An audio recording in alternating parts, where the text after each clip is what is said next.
Karnataka power corporation limited KPCL company के विरोध में बरांज में प्रकल्पग्रस्त महिलाओं का आंदोलन चल रहा है और इस आंदोलन का निराकरण करने हेतु प्रकल्पग्रस्त महिलाएं तथा केपीसीएल कंपनी के अधिकारियों के साथ जिला प्रशासन ने एक बैठक ली। इस बैठक में क्या निर्णय लिया गया, आइए देखते हैं। Karnataka power corporation limited KPCL company के विरोध में बरांज के प्रकल्पग्रस्त महिलाओं का लगभग 52 दिनों से आंदोलन शुरू है और इस आंदोलन के संबंध में निराकरण करने हेतु जिलाधिकारी कार्यालय में केपीसीएल कंपनी के अधिकारियों के साथ एक बैठक का आयोजन किया गया था। इस बैठक में तलाठी विनोद खोब्रागड़े के साथ आंदोलनकारी मौजूद थी। तो सुनिए इस बैठक के संबंध में तलाठी विनोद खोब्रागड़े ने मीडिया को क्या जानकारी दी, स्वयं उन्हीं की जुबानी। सीटीवी के लिए जावेद शेख की रिपोर्ट। केपीसीएल कंपनीने 1 इंच सुद्धा पोझिशन घेतलं नसताना सुद्धा अवैध उत्खनन करीत आहे। 23/10/2009 पासून अवैध उत्खनन करणे हा दखलपात्र गुन्हा आहे। तरी ते 900 एकरामध्ये अवैध उत्खनन करीत आहे। टोटल 3,500 एकर जमीन त्यांना दिली होती।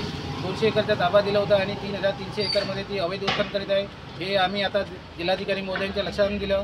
जेव्हा कंपनी म्हणते आम्ही ताबा घेतला नाही, तहसीलदार म्हणतो मी ताबा दिला नाही, एडीओ म्हणतो मी ताबा दिला नाही, पुनर्वसन अधिकारी म्हणतो मी ताबा दिला नाही आणि इथले जे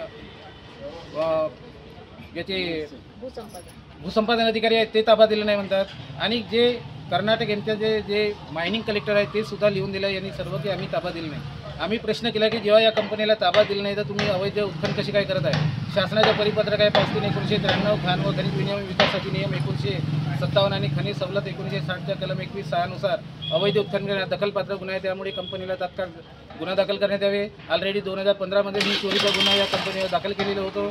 तरी पण आता या महिला मंडळ पुन्हा 54 दिवसापासून उपोषणाला बसत आहे। 30 तास आम्ही मागे चक्काजाम केलं होतं। आजच आम्ही पुन्हा 15 तास चक्काजाम केलेलं आहे। आता इथून केल्यानंतर पुन्हा कंपनीने आम्हाला ताबा पावती दिलं नाही किंवा या गावाचं पुनर्वसन केलं नाही तर इथून गेल्यानंतर पुन्हा आम्ही कंपनीला बॅन लावू, चक्काजाम करू हे आता माननीय जिल्हाधिकारी महोदय यांच्या निदर्शनास दिले आहे। आणि जिल्हाधिकारी महोदयांनी सुद्धा त्या कंपनीला एक निर्देश दिले आहे, सूचना दिली आहे की त्यांच्या ज्या ज्या काही मागण्या आहेत त्या मागण्या तुम्ही आत्ताच्या आता तात्काळ मला लेखी लिहून द्या आणि त्यांना कळवा। जर यांनी आज लेखी मागण्या आम्हाला कळवलं नाही तर इथून आम्ही गेल्यानंतर परत पुन्हा त्या कंपनीला बॅन लावल्याशिवाय राहणार नाही। तसेही सुप्रीम कोर्टाने 24/9/14 या कंपनीला बॅन लावलेली आहे आणि असं असताना दोन सरकारच्या जगामध्ये ही कंपनी कामच करू शकत नाही। असे असताना सुद्धा ती नियमबाह्य बेकायदेशीर काम करत आहे। याचा शुक्राचार्य कोण आहे हे आता कळायला मुश्किल आहे, कारण इथे आमदार खासदार लोकप्रतिनिधी लक्ष देत नाही, पोलीस प्रशासन लक्ष देत नाही, महसूल प्रशासन लक्ष देत नव्हतं आतापर्यंत 54 दिवस उपोषण असताना।